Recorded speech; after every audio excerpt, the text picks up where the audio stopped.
Ya. Asyhadu an la ilaha illallah, astaghfirullah, as'alukal jannata wa a'udzubika minan nar. Oke? Asyhadu an la ilaha illallah. Ya Allah, ya, aku bersaksi tiada Tuhan melainkan Allah. Astaghfirullah. Ya Allah, ampunkan dosaku. As'alukal jannata wa a'udzubika minan nar. Aku mohon kepadamu surga dan menjauhkan daripada api neraka. Jadi bapak-bapak dan ibu-ibu, kalau kita bicara syahadat itu ada dua.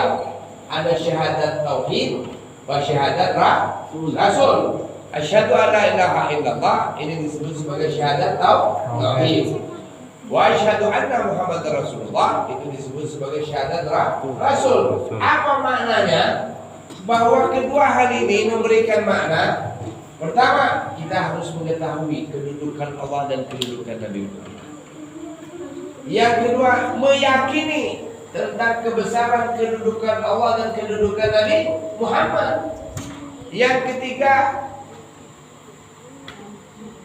meyakini, mengimani terhadap kedudukan Allah dan kedudukan Nabi Muhammad. Dan yang keempat, membenarkan kedudukan Allah dan kedudukan Nabi Muhammad. Maka dengan yang tadi kita baca, la ilaha illallah wahdahu la syarika lahul mulku wa lahul hamdu yuhyi wa yumiit wa huwa ala kulli syai'in qadir.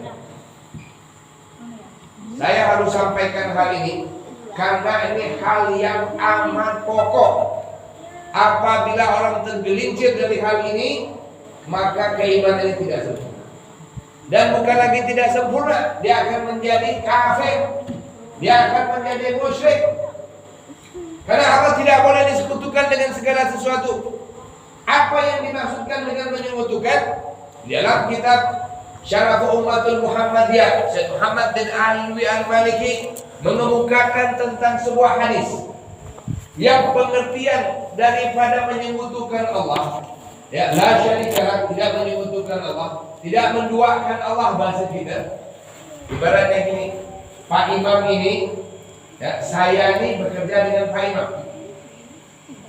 Kemudian saya segala sesuatu, ya, itu menyampingkan Pak Imam.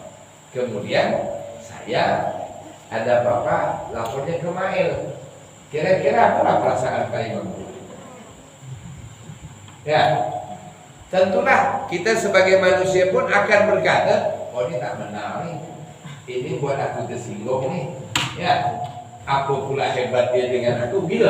Lah begitu juga dengan Allah. Allah tidak boleh disekutukan, tidak boleh dipersamakan dengan makhluk lain pun.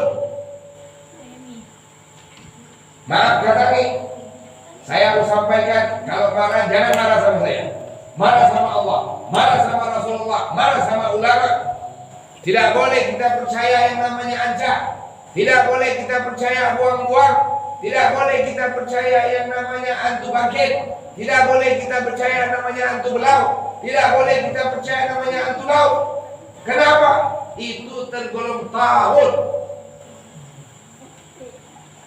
Di dalam ayat yang lain Allah Subhanahu wa taala berfirman, la ikraha fid din, qad tabayyana ar-rusydu minal ghayy, faman yakfur bit-taghut wa yu'min billahi faqad istamsaka bil urwatil wuthqa, lam fisama laha wallahu samii'un 'alim. Allahu lilladzina amanu yukhrijuhum minadh dhulumati ilan nur, walladzina kafaru awliya'uhum at-taghut yukhrijunahum minadh nuri ilal dhulumat, ulaika ashabud nar hum fiha khalidun. Secara ringkas ayat ini menyatakan tidak ada paksaan dalam agama. Allah adalah wali kita, pemimpin kita, yang membawa kita dari alam kegelapan menuju kepada alam yang terang benderang. Tapi taghut setan itu membawa kita dari alam yang terang menjadi alam yang gelap.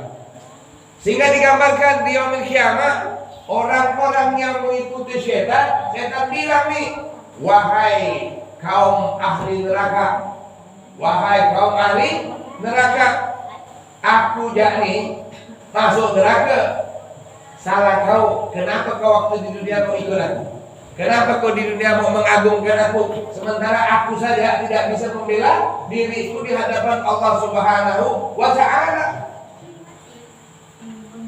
Maka sekali lagi, dengan tidak berlebihan, dengan tidak bermaksud untuk menyinggung, dengan tidak bermaksud untuk macam-macam, saya hanya balighu anni walau ayah.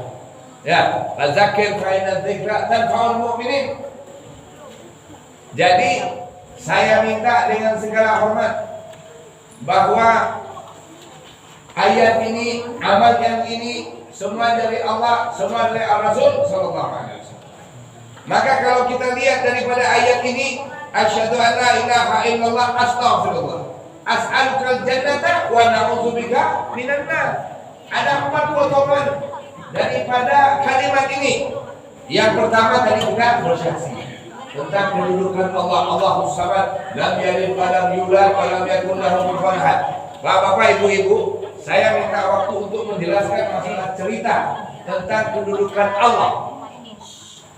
Tentang kedudukan Allah. Adik-adik jangan ngomong. Ya. Kalau ngomong balik, ente yang ngomong, anak yang jadi pendengar. Bapak, kita ini dalam sholat, waktu kita ngangkat takbir, kita ucapkan apa? Allahu Akbar. Allah Maha Besar. Habis itu kita baca apa? Doa iftitah. Apa yang kita baca doa iftitah? Allahu Akbar kabira, walhamdulillahi katsira, wa subhanallahi bukratan wa asila. Apa?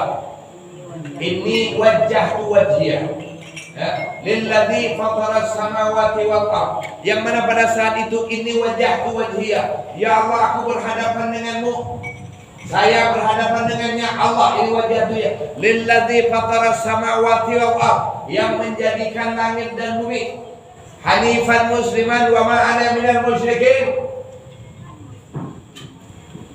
wa ma ana minal musyrikin. Apa maksudnya? Di dalam Ratibul Haddad itu disebutkan tadi, raditu billahi rabban wa bil islami dinan wa bi Muhammadin nabiyyan wa rasulah. Di dalam hadis lain disebutkan zakatul iman man radiya billahi rabban wa bil islami dinan wa bi Muhammadin nabiyyan wa rasulah. Bahwa manisnya iman apabila orang reda Allah Subhanahu wa taala sebagai Tuhannya, Islam sebagai agamanya, Nabi Muhammad sebagai Nabi dan Rasulnya. Maka atas dasar itu kita harus menyatakan betul tentang keberadaan Allah, sumber daripada segala hukum, raja daripada diraja di dunia, baik secara zahiran wa batinan. Maka di dalam tadi kita membaca Ratibul Haddad, di sana kita lihat pada amanna billah wal yaumil akhir tubna ila Allahi batinan wa zahiran. Coba dilihat juga. Amanna billah. Ya, amanna billah wal yaumil akhir. Kita beriman kepada Allah dan hari akhir. Tubna ila Allah. Minta ampunlah kepada Allah batinan wa zahiran. Baik yang tidak nampak, batinan, batin, wa zahiran, yang nampak. Maka kenapa? Allahu innahu ya'lamul jahra wa ma yakhfa. Sungguh Allah Ta'ala memahami, mengetahui apa yang nyata dan yang tersembunyi. Ya, maka kita ini perlu beristighfar, memahami kedudukan Allah baik secara zahir maupun batin, meminta ampun secara zahir maupun minta ampun secara batin. Selama jasad roh masih di kandung badan, maka selama itu kita memahami, kita wajib untuk meminta ampun kepada Allah. Tubna ilallah, tubna ilallah. Ya. Ini penting bapak-bapak kita ketahui, karena kalau memang ini sampai terjadi, saya katakan bahwa amal ibadah kita ditolak oleh Allah SWT. Kalau kita menduakan Allah, maka kita menjadi syirik, amal kita tidak diterima, dan kita menjadi orang yang merugi. Kenapa? Pada saat orang mau mati, yang datang itu bukan Allah, setanlah yang datang membisikkan kepada orang tersebut.